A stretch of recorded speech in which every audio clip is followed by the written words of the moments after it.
Assalamualaikum warahmatullahi wabarakatuh.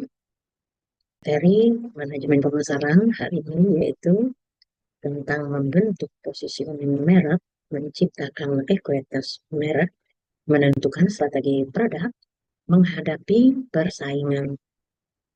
Positioning itu adalah strategi manajemen dalam membangun citra atau identitas dengan cara penempatan sebuah produk, merek, atau nama perusahaan untuk menciptakan sebuah sambutan atau kesan yang jelas, berbeda, dan positif dibandingkan dengan produk, merek, atau perusahaan pesaing.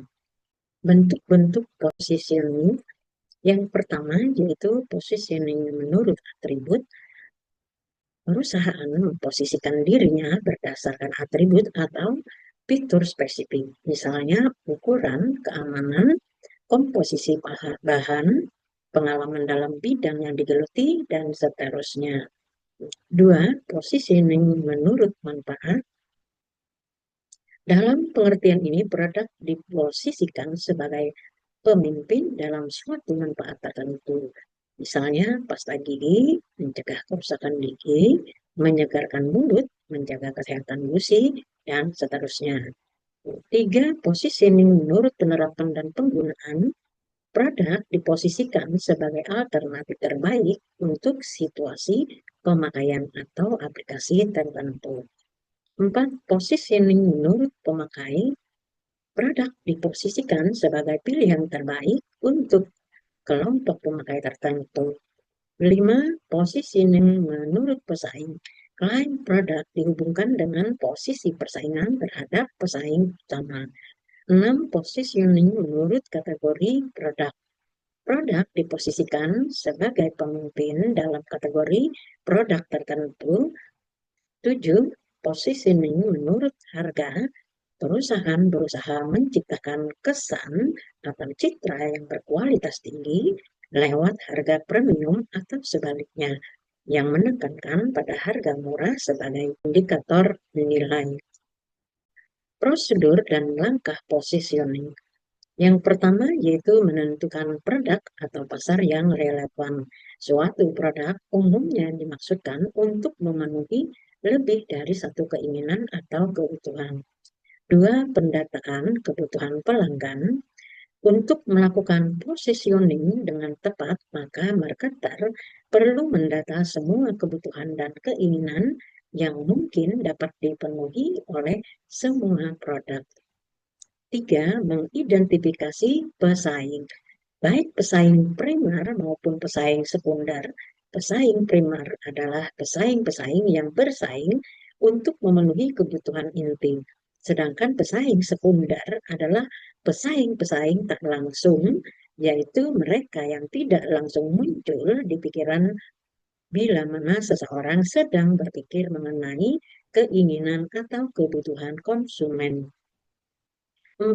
Menentukan standar evaluasi.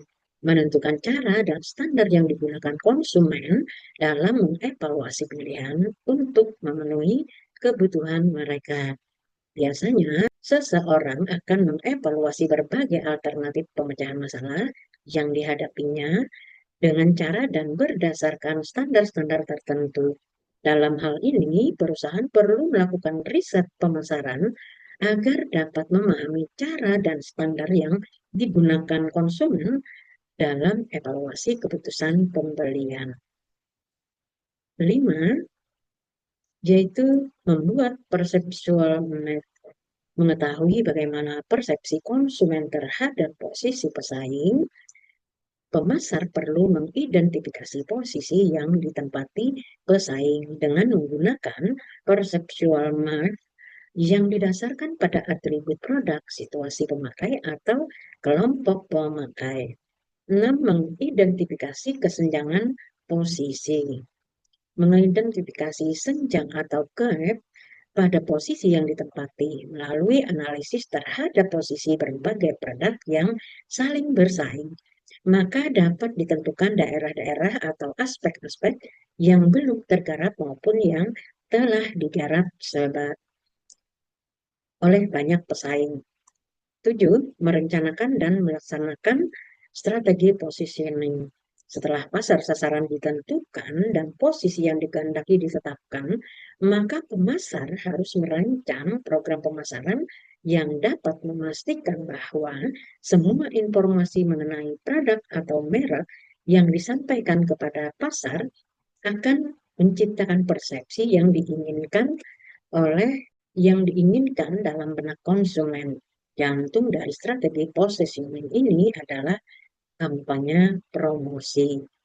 8 yaitu memantau posisi. Posisi aktual suatu produk atau merek perlu dipantau setiap saat guna melakukan penyesuaian terhadap setiap kemungkinan perubahan lingkungan. Kesalahan-kesalahan dalam positioning, menurut Kotler dan Keller, terdapat beberapa kesalahan yang sering terjadi dalam menjalankan strategi positioning. 1. Penentuan posisi yang kurang.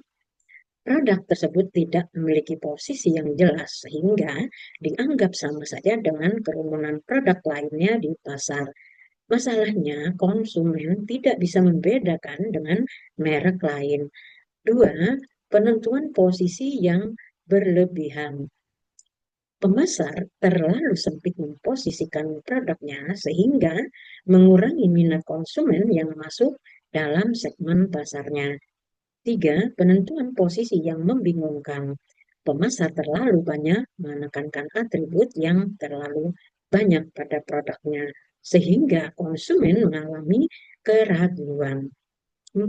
Penentuan posisi yang meragukan. Positioning diragukan kebenarannya karena tidak didukung oleh bukti yang memadai.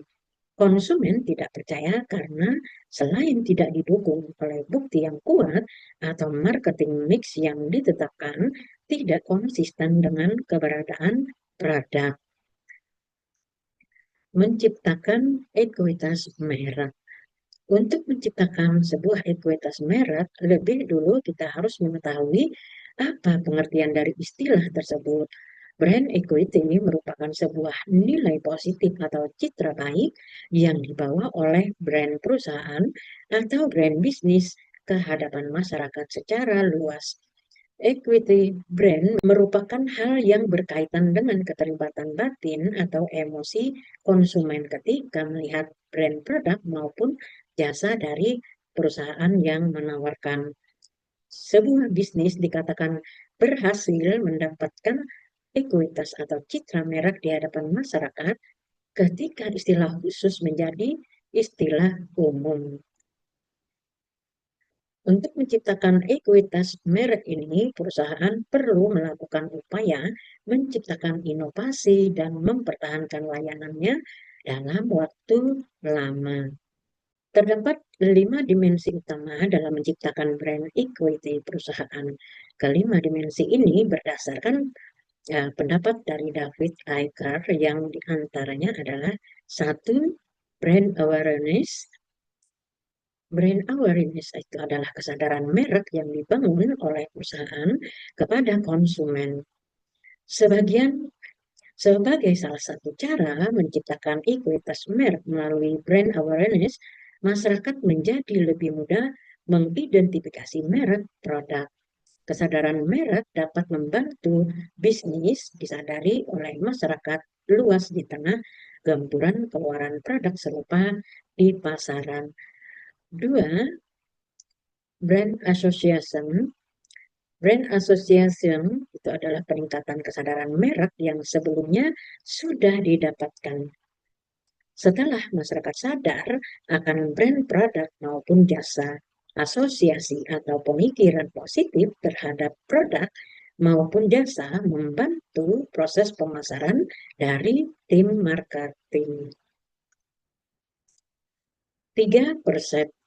Quality atau persepsi kualitas adalah respon dari konsumen terhadap produk maupun jasa yang ditawarkan. Persepsi kualitas ini adalah peningkatan ke level berikutnya dari asosiasi merek karena dengan sendirinya mindset positif akan tercipta. 4. Brand loyalty. Ini adalah sebuah proses ketika produk ataupun jasa tertentu mendapatkan kesetiaan dari pelanggannya. Tahap ini merupakan level berikutnya dari persepsi kualitas karena tanpa pikir panjang konsumen akan langsung memilih produk atau jasa yang ditawarkan. 5. Brand asset. Ini adalah dimensi puncak dari keempat dimensi sebelumnya dalam menciptakan ekuitas merek. Melalui kekuatan brand asset, tidak sulit sama sekali untuk perusahaan di dalam menerangkan lebih jauh atau menjelaskan lebih jauh terkait bisnisnya. Karena pemikiran masyarakat sudah sangat jauh hanya dengan melihat logonya saja. Cara menciptakan ekuitas merek dalam rangka menaikkan brand equity tentunya terdapat berbagai cara yang harus diaplikasikan. 1. Tentukan identitas brand. Sebelum menciptakan ekuitas merek, lebih dahulu tentukan identitas brand bisnis. 2. Makna dibalik brand. Makna dibalik brand juga turut menentukan ada atau tidaknya dorongan masyarakat untuk menggunakan produk maupun jasa dari perusahaan. 3. Perhatikan respon konsumen. Ketika melempar produk atau jasa ke publik, salah satu cara menciptakan ekuitas merek yang tidak boleh diabaikan adalah memperhatikan respon pelanggan. 4. Bangun hubungan baik. Terpenting dari semuanya adalah membangun hubungan baik dengan pelanggan demi mempertahankan kelanggengan bisnis dalam jangka panjang. Menentukan strategi produk. 1. Menetapkan strategi produk. Banyak orang berpikir bahwa sebuah produk merupakan tawaran berwujud, namun produk sebenarnya bisa lebih dari itu. 1. Manfaat inti. Dalam merencanakan tawaran pasarnya, pemasar perlu memikirkan secara mendalam tingkat produk.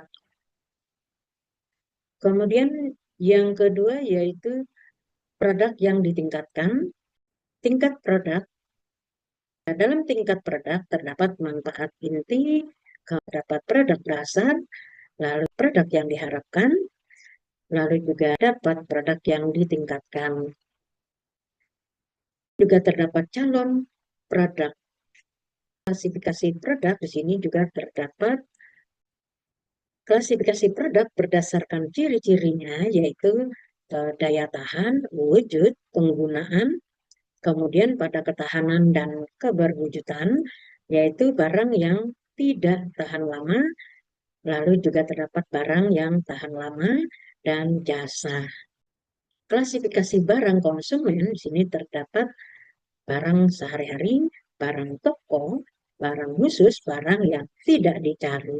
Kemudian juga terdapat klasifikasi barang industri seperti bahan baku atau suku cadang, kemudian barang modal, perlengkapan dan layanan bisnis.